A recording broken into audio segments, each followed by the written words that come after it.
Hey, this is a special interview with Ryan O'Sullivan. He's back on for his third time. He pulls the hat trick. That's a hockey reference. This week, he's talking about his new book, Fearscape, which is out in comic book stores everywhere on September 26th. Also available on Comixology. This is actually the first interview we've done for Vault Comics, believe it or not. We've done stuff for Aftershock. We've done stuff, obviously, for Image. We've done stuff for Marvel. We've never done stuff with DC, now that I think about it. Anyway, we've done stuff for Dark Horse, but this is the thing that matters is this. It's Fearscape, Vault, Ryan O'Sullivan, Andrea Mutti. Here's Ryan. And coming back on the show for a third time is Ryan O'Sullivan. His new book, Fearscape, is out in comic book stores everywhere and out in Comixology on Wednesday, September 26th. Ryan, thanks again for coming on the show, man. Thanks for having me back, man. So with this book, if Void Trip was about this kind of like existential search to find out about the meaning of freedom and the futility of trying to find it, is Fearscape kind of this exploration of storytelling in an abstract level and what it means to be a storyteller? Yes and no.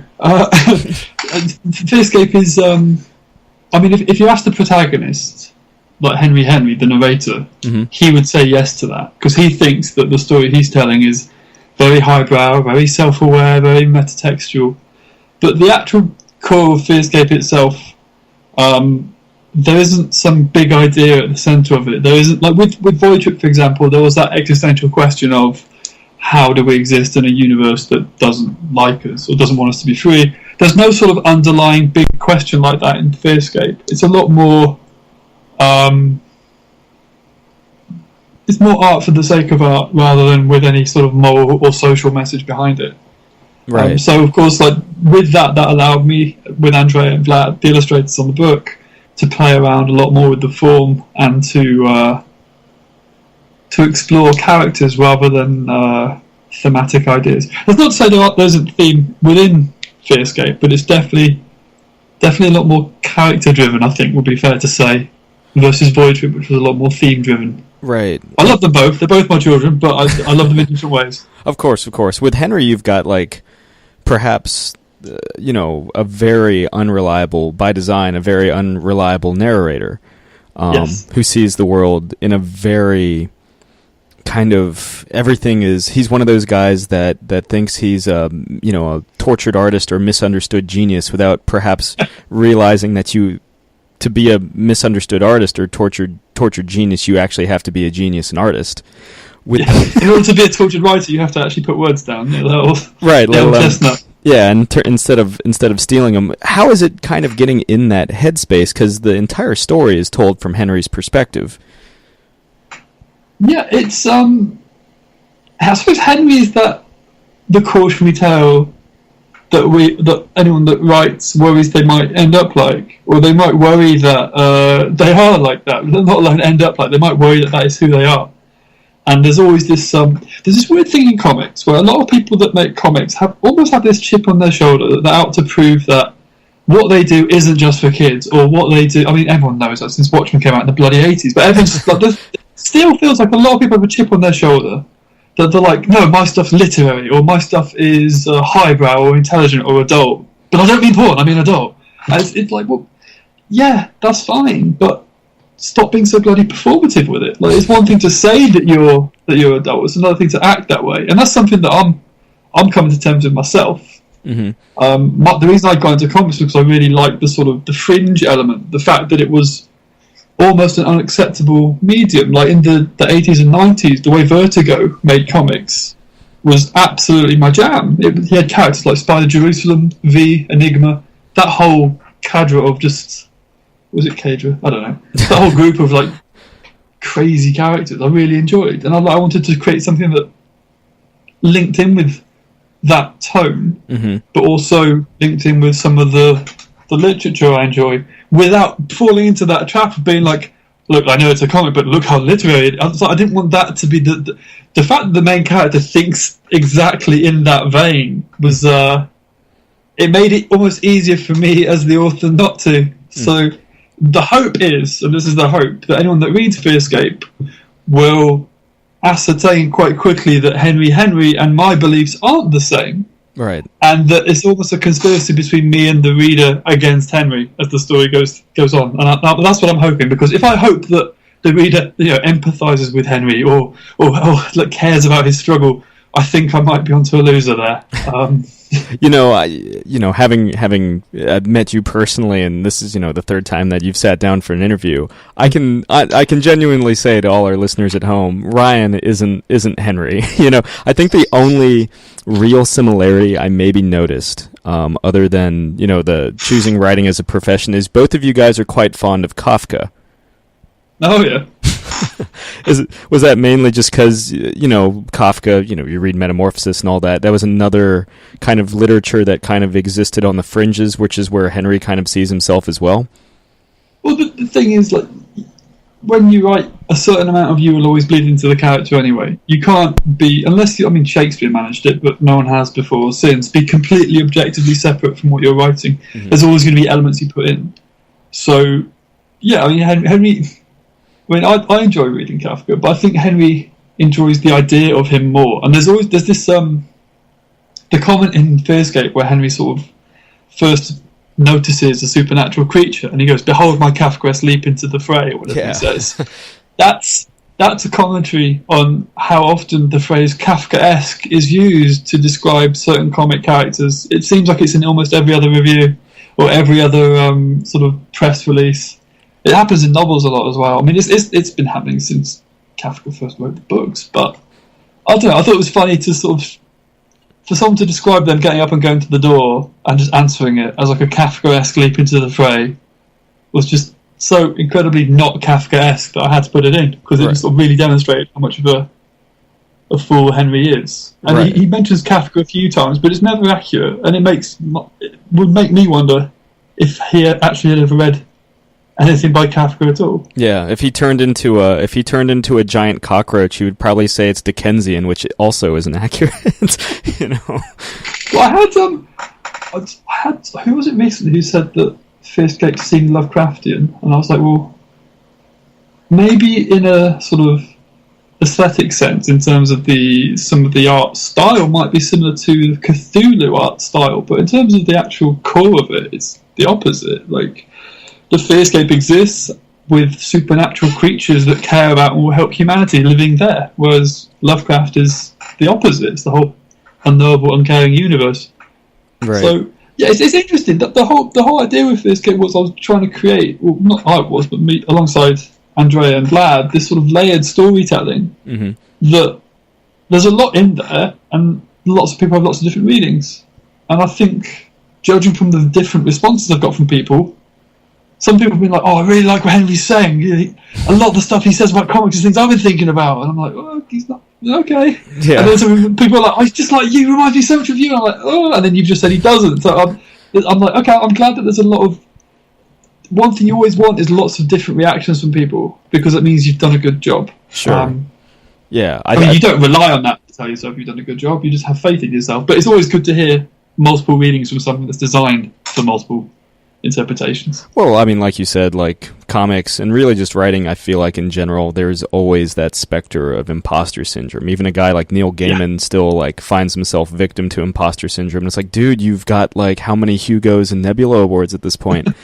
And if anything, it does kind of remind me more of something that's Gaiman-esque, something that celebrates both the horror and wonder of fantasy, and not so much. But yeah, you're right, because like Lovecraft is like terrified of the unknown. He's like chronically, like people confronted with the unknown are literally driven mad by the possibilities of fantasy. But with this, you had mentioned Andrea and Vlad.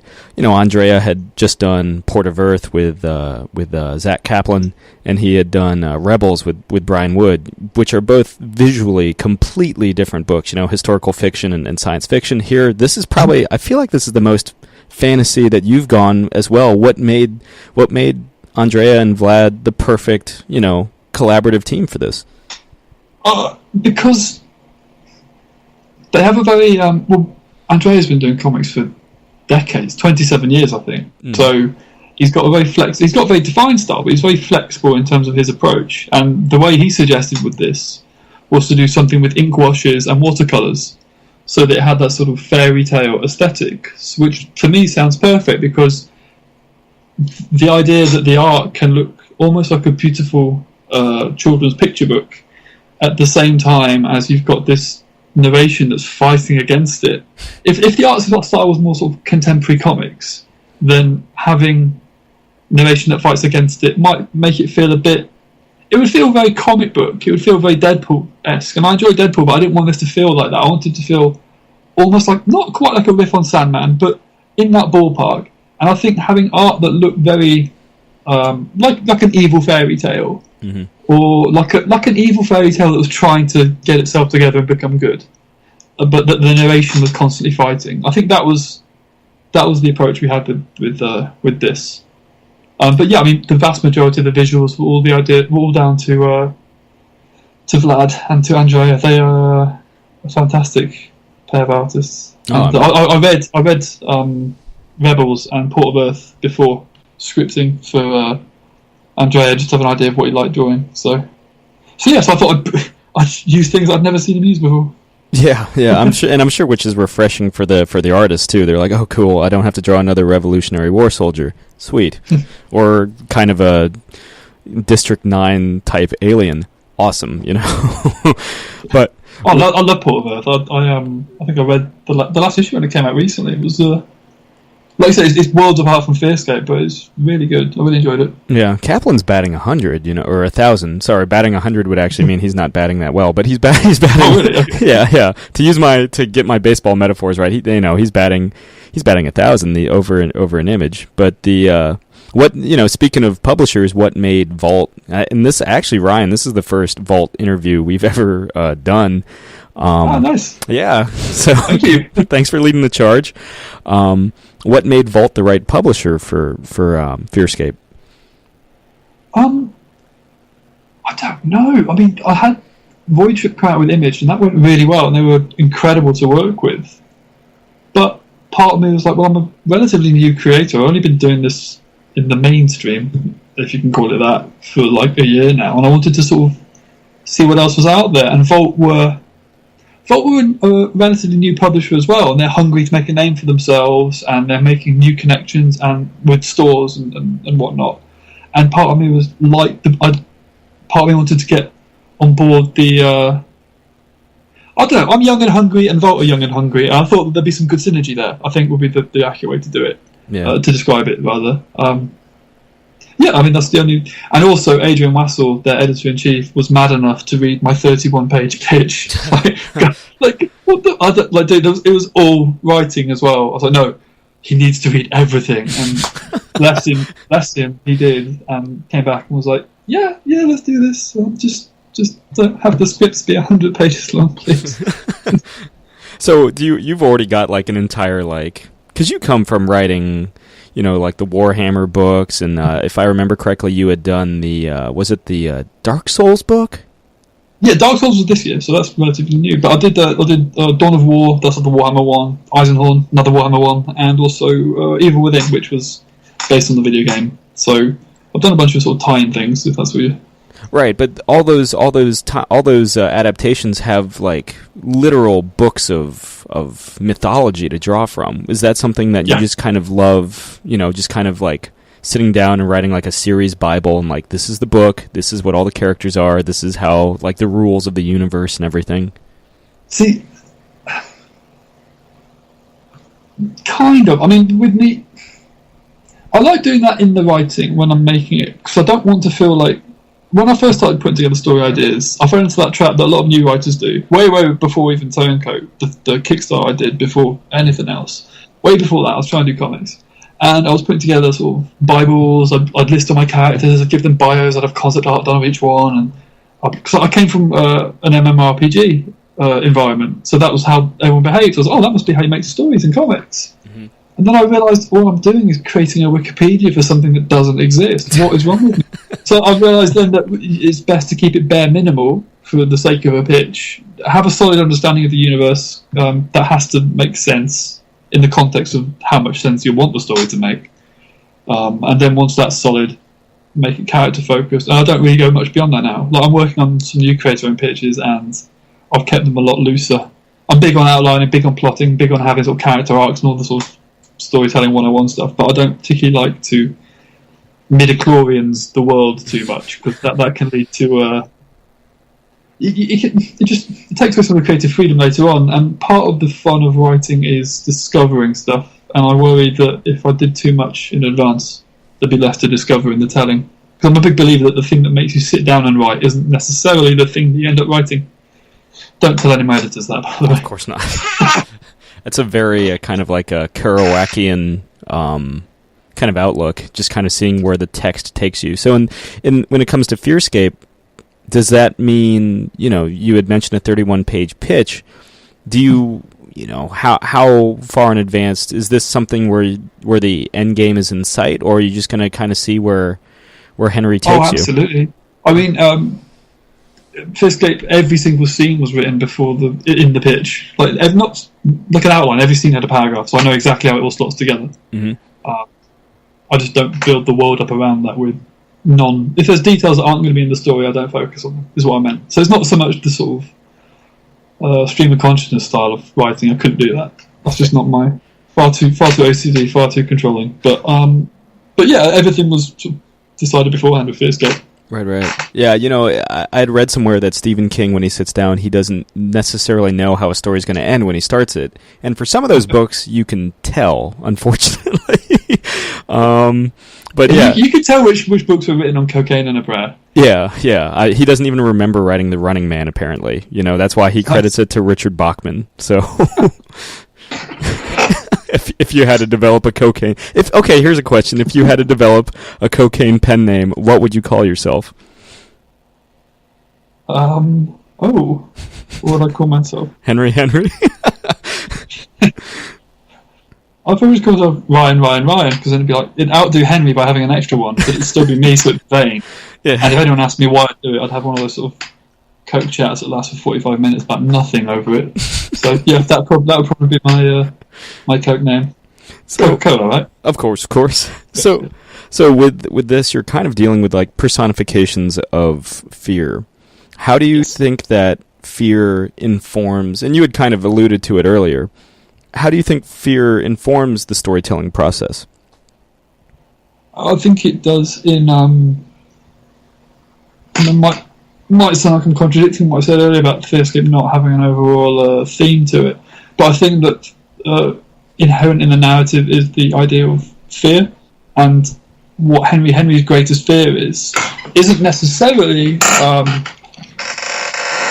sorry, squeaky chair. I'm a bit cagey now because I'm trying not to spoil the story. Because it's very much reliant on reveals at certain times. Henry, there's a creature called the greatest of all fear. It's a big ass demon with horns, right? Right on. That isn't necessarily Henry's greatest fear. And the story of Fearscape is him coming to terms with that in some capacity. And the reason he is the way he is links in with that. My hope with this story was to lure people in with this sort of formalist, metatextual burlesque, this commentary on the way things are, be antagonistic, stick a knife in fellow writers, artists, comic critics, annoy everyone, pull them in, get them reading, and then slowly reveal the sort of character-driven story at the core. And I think that fear plays a huge part in that. Kind of you're challenging yourself, to grow and to craft the best possible story. Oh God! Well, okay. I thought you were talking about like fear within the narrative, fear outside of it, in terms of me making the story. Well, I mean, you do start the comic with a 9-panel, a very self-aware 9-panel grid of prose, which 9-panel grids appear to be, you had mentioned Watchmen. Yes, they certainly most iconically show up there, but I feel like they're coming back in vogue. They are, and a lot of it was a reaction to that, or at least it was Henry's reaction to that, not mine. I would never stoop so low as to make my art a polemic, but yeah, it's I just like the idea that people could take that at face value, but they could also not. So it leaves the reader up to the reader to decide whether that is an accurate assessment. And there's going to be people that say that I'm saying it's Henry's beliefs, not mine, just so I can get away with saying all that venom on the first page. But let them cast their dispersions upon me. You can take it. So with this, it's fantasy, it's horror. We're introduced into a whole world of characters before Henry even makes the not Kafka-esque, but in his own mind Kafka-esque leap into the unknown, once more into the breach, which I suppose is Shakespeare actually. But he should be, though he did reference Shakespeare in that. I think about it very briefly in that first issue too. Possibly. I mean, someone else mentioned that to me. I can't remember, but he's vaguely Macbeth-esque. So yeah, I guess. Sure. Dagger of the mind and all that. But are we going to see more of the real world, or is it kind of pedal to the metal? We're going deeper and deeper. I guess this is kind of spoilery, but like deeper and deeper into this more abstract fantasy world. Well, issue 2 takes place pretty much entirely in the fantasy world. It's the road of the trials, as they say in Joseph Campbell world. Mm-hmm. But after that, it balances between the two. Right. Because the whole part that's interesting for me is the way the Fearscape and our world sort of interact with each other. Because as the first issue says, that one doesn't cause the other. They're in this weird symbiosis where they're both just approximations of the unknowable truth of reality. So something happens on our world, and something happens in the Fearscape at the same time. You don't know. Neither one's a sort of progenitor for the other. Right. And in that case, with the repercussions spilling out into the real world, do you see, and I guess this might be a spoilery question too, but do you see Henry as a redeemable character, or at least one that can gain a kind of a modicum of self-awareness? I think, see, I'm still deciding this. There's two endings. One where he redeems himself and one where he doesn't. And I think we'll just have to wait and see. But I'm not of the belief that every character has to be redeemable. It's okay for some people to be villains. And I think one of the strongest characters that represented that recently, and this isn't a hint towards Fearscape, this is just me talking about something I've enjoyed recently, was Walter White in Breaking Bad. And that moment, have you seen all of that? Mm-hmm. You've watched, okay. Oh, so yeah, in the last episode, when Walter White, where sort of the charade drops and he's with his wife for the last time, Skylar, I think she was called. Yes. And he says to her, I did it, I enjoyed doing it, I did it because I was good at it. Like all the pretense of him having become this drug baron and murdering people because he was doing it for his family or doing it because he had cancer. It was all nonsense. He did it because he liked it, because he enjoyed the power it gave him, and him just ending the story and unrelentingly being a villain, not having any redemption. Yeah, I thought that was incredible, and I think we're more used to characters like that within mainstream fiction, and I don't think we necessarily need everyone to be redeemed, and I think the audience always have to have catharsis at the end, because not every story has to work that way. Right, like the idea that some villain, I mean, Red Skull, to keep it, in comics was always just... Let's keep it comics, yeah. Yeah, well, yeah, but, I love Breaking Bad, too. Like, whenever you would see it, like, online, you would see people be like, oh, it's the story of a good man becoming bad, and it's like, well, no, it's the story of a bad man embracing his own inner demons and channeling it into becoming this figure, into becoming Heisenberg. So, absolutely.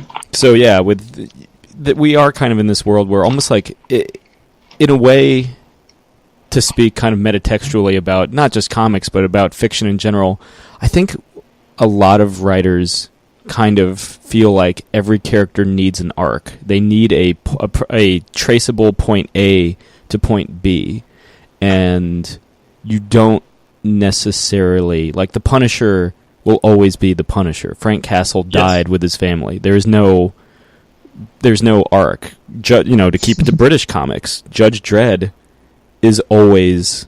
You know exactly who Judge Dredd is. If you've read one Judge Dredd, comic, one copy of 2000 AD, you know exactly who Dredd is. I think part of it could be that the characters you're talking about, sort of long form fiction characters, the sort of soap opera style, whereby they're less characters than they are archetypes, and they might be the originator of that archetype, but they're not say a character that has a story arc, because then once you completed that story arc, that character's done in terms of fiction. There's nothing else you can do with them. You can't do it. That's why when you have unexpected sequels to things outside of comics, they always seem a bit off because the character arc's finished. And there's only so many different directions you can take a character's story arc. Like, okay, well, the character had the season 1 arc, season 2's coming along, okay, this is the direction, it's a new direction. You keep building and building and building. It gets to a point where you can't build on them anymore.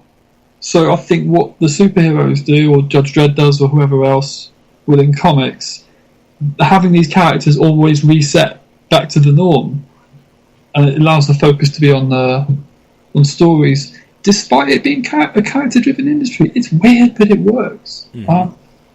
So I just ranted. There's nothing to do with the question you were asking. I don't even know if you're asking a question. I just interrupted and wanted to talk. Sorry, man. Well, just kind of talking about like the idea of arcs and that, you know, you're still kind of figuring if Henry is a redeemable character, which is interesting because he's in a realm where he's confronted with all these characters that, you know, he's confronted with literal manifestations of fear, and yet in his own mind he can never be wrong. And it'll be interesting to see if, you know, again, getting that question, if he can ever gain that modicum of that quantum of self-awareness, or if he is too set in his ways, even confronting the fantastic, that he'll always be who he has constructed himself to be.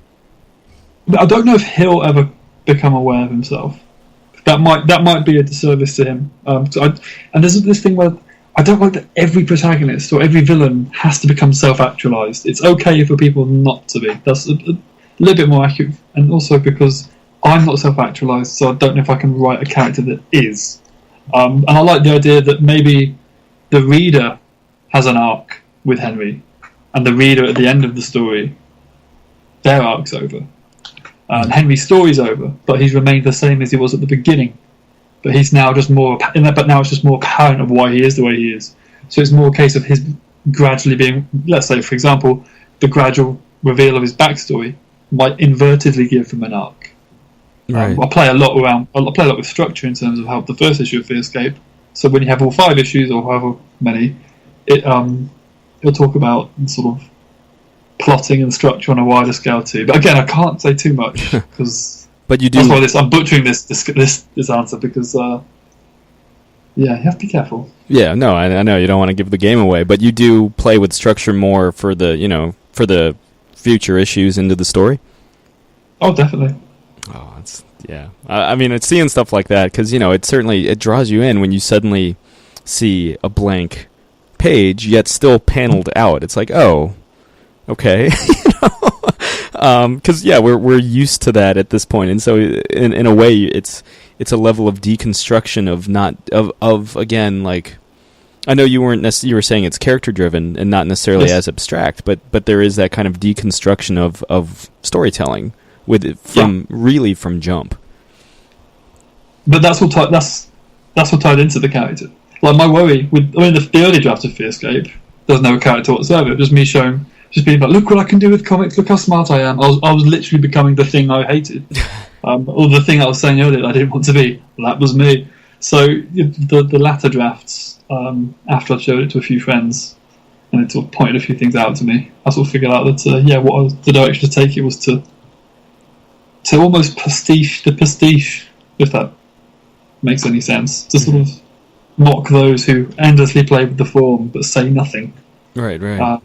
Because there's very much a risk that can happen in comics. Yeah. Because a lot of the comics discourse tends to be about the style of paneling or the function of art or how the story hits certain, Robert McKee, how to write bullet points. There's not that much talk about how to create drama and conflict or how to tell a compelling story. That within comics critique and discussion doesn't seem to be discussed much, or at least not in the areas I'm fishing. Yeah, they're more concerned with the skeleton, with the bones, not what goes on top. Yeah, because I think a lot of people within comics want to make them, so that a lot of the time the discussion is based around, here's how I would have made this. But we're not just talking about making, we're talking about telling a story. And I think that's the focus with Fearscape. And maybe it's not as apparent in the first issue because it does 100 miles an hour, balls to the wall, guns blazing, formalism. But I'm hoping that when the entire thing's read collectively, it's a lot more apparent that that there's sort of a beating heart underneath all the burlesque. As the plot threads kind of start to tie together, Yeah. the bigger picture becomes apparent. Absolutely. So, Ryan, as you may recall, something we ask everybody that comes on our fine program, what are you currently geeking out over? What am I geeking out over? What did I play recently that I liked? There's a game called Expedition Vikings or Viking Expeditions, one of those two names, and that was brilliant. It's sort of an unknown... I don't know, what am I geeking out over? Don't talk about video games, because that would make me want to play them, and I'm under a whole bunch of deadlines, so I'm trying to sort of abstain entirely from that. I remember it was XCOM 2 at one point. Oh my god! Oh my god, I loved XCOM 2. They brought out an expansion pack, so I had to replay the entire game again, and that was what I did! Oh my god, okay, so this Viking game that I bought recently and played it, I created this imaginary story in my head. I'm so annoyed this has been recorded like forever now, but whatever. I created this imaginary story in my head that the Vikings I was playing as were like the ancestors of my XCOM squad. But your pained, cringe-worthy silence is just like. But wait, the best. XCOM takes place in the near future. This Viking. Yeah. Oh, you're saying the XCOM squad are they're the ancestors. Okay. Yeah, that's what I'm saying. Like, I created my own story in my head for it. So I thought I've discovered what the surname of one of my XCOM characters, what that would have been back in the old Viking days. So I called the characters like that way. I thought to myself, what if I get all these historical games and pretend it's like one bloodline? And I'm like, dude, why don't you just put this in your writing? Why are you doing it via video games? But then, I don't know, man. I was a huge gamer in my teens, and I do a lot of video game comics now, so it's something I'm not really able to shake. Sure. But No, I don't know if I even want to shake it, man. I've been thinking I'd be interested in having a crack at writing some, because I've been looking at a lot of the CRPGs that have come out, such as what did I play recently? What's it called? Deadfire, Pillars of Eternity. Yeah. And that was good. It reminded me of all the old school Baldur's Gate stuff, and that was my bread and butter growing up. So the idea of threaded stories and all that. Sorry, man. Oh, no, I was always a Zelda kid, and I would write. This will never happen, but I had written basically Tolkien-esque Zelda. This is how many volumes a Ocarina of Time adaptation would take, and this is where you have your epic battle moments and everything. And well, you wrote fan fiction based on Zelda? Yes, he said cool. Into the mic. That's still recording. Hey man, you got my Viking XCOM head canon. Almost called it slashfic. Absolutely, not slashfic. Yeah. Crossover. So we've created a blood pack now. Yeah, sure. Embarrassing earlier. Yeah, I mean, admittedly, yours was much earlier. Mine was this year. So something else I've kind of kicked around is I would love to do a series of miniseries where you follow one family through all the major American military conflicts, and I think that would be kind of cool. Just kind of doing that. But so I'm right there when you say that everything is kind of connected. Yeah, it's the Ryan O'Sullivan universe. You've kind of created your own world where such a catchy name. Yeah, there you go. Well, don't you guys have the White Noise studio? White Noise. Call it the O'Sulliverse. I like that. Yeah, the White Noise is myself, Dan Waters, Van V, and Alex Packnadal, and we're a writer's studio, which essentially means we share scripts with each other and do a lot of stuff together. A lot of our books tend to come out through similar publishers at once, because we I don't know, we're not a package deal, we all manage it individually, but with Vault, for example, they're putting out a book from every single one of us this year. And that wasn't a case of us making a deal with Vault and they were like, okay, all four of you can have a book. It was just we each had individually pitched to them and they picked us all up. So damn. Yeah, we all just seem to sort of coalesce in the same. Ram and myself last year, we pitched image series the year before, and they came out last year a month apart. So I don't know. We all seem attached at the hip.